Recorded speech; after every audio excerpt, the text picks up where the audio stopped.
After a community has supported the district for 16 straight years in this way, I think it would be pretty irresponsible, if I'm being frank, for the board to not at least give the community a chance to weigh in on this issue.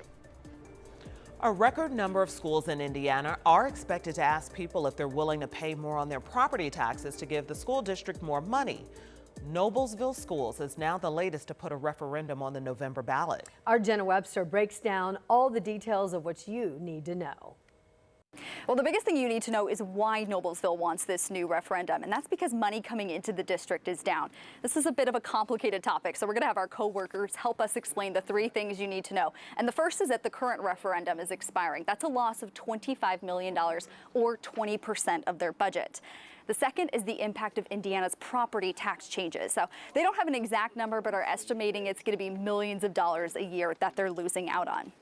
This third one, it's a bit more complicated. Because Noblesville is a wealthier area and they have a heavy residential tax base, they get $10 million less than the average school district. That's because of the state's funding formula. Now, the superintendent says this referendum is just to keep things at the status quo. The whole purpose of this is just to maintain stable funding so we can keep doing the things that we're doing now, not to add anything new.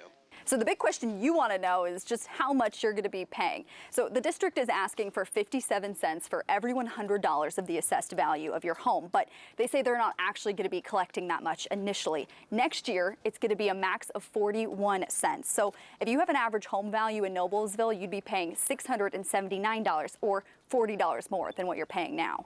Every year after that is actually less than $40.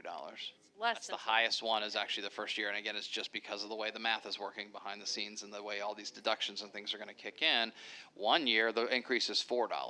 Now, it feels like the math isn't mathing, which is exactly what the superintendent says. The district wants to help you understand how this is all going to impact you. So they're going to be having some meetings later this summer, this fall. You can come ask all your questions. We also have all this information online right now at WTHR.com. I'm Jenna Webster reporting. Okay, Jenna, lots of numbers there. Thank you for bringing us that. And Noblesville Schools says without a new referendum, there will be cuts to staff and programs and larger class sizes. Over the last 2 years, the district has already cut 60 positions.